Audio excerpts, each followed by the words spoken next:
going to talk to you about rehydrating dried beans, dried chilies, and dried fruits.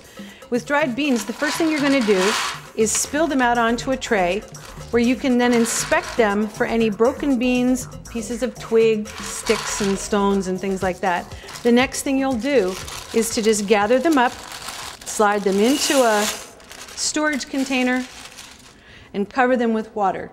You want to cover the beans by at least 2 to 3 inches. The beans that you see in this front bowl have been soaked overnight, approximately 10 hours, and now they're ready to cook.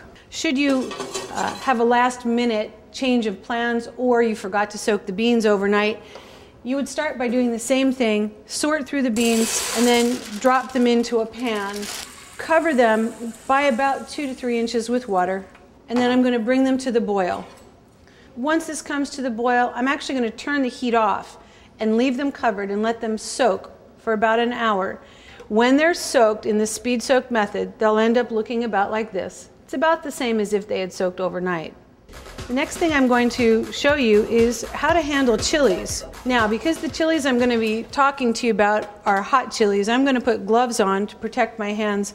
The chilies that I have with me today are ancho chilies. These are the dark chilies, and these are guajillo, both of which are commonly used in Mexican and South American cuisine. The first thing I'm going to do is actually toast them. It helps refresh their oils and their aroma. Now, the pan doesn't need to be very hot, but it does need to be pre-warmed. And you would put enough chilies in the pan to just kind of cover the bottom of the pan. I'm going to heat the chilies until they become aromatic. I'm checking the chilies to make sure that the surface has blistered some. This is an indicator that they have begun to be toasted.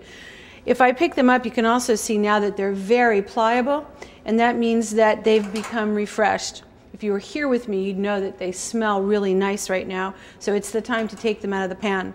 And also point out to you that I've toasted these in a dry saute pan. No oil, no moisture of any sort. At this point, I'm ready to add the chilies to hot water. So you can see the water is nice and steamy. The hot chilies are going in directly after they've been toasted. And now they're going to soak until they become swollen and hydrated. Finally, I'd like to talk to you about rehydrating dried fruit, such as apricots. First thing I'm going to do is choose my liquid for rehydrating them. And today I'm going to be using sherry. I'm going to add the alcohol to the pot off the heat. Alcohol can be very flammable, and best if we add it away from the fire. I'm going to put the sherry in the pot, put the pot to the heat, and all I need to do really is bring the alcohol or the liquid up to a steamy heat. It does not have to be boiling. The sherry is heated now, so I'm going to pour it over the apricots. And now the apricots will soak for a period of time until they become plump. That's the term we typically use when we talk about rehydrating dried fruits.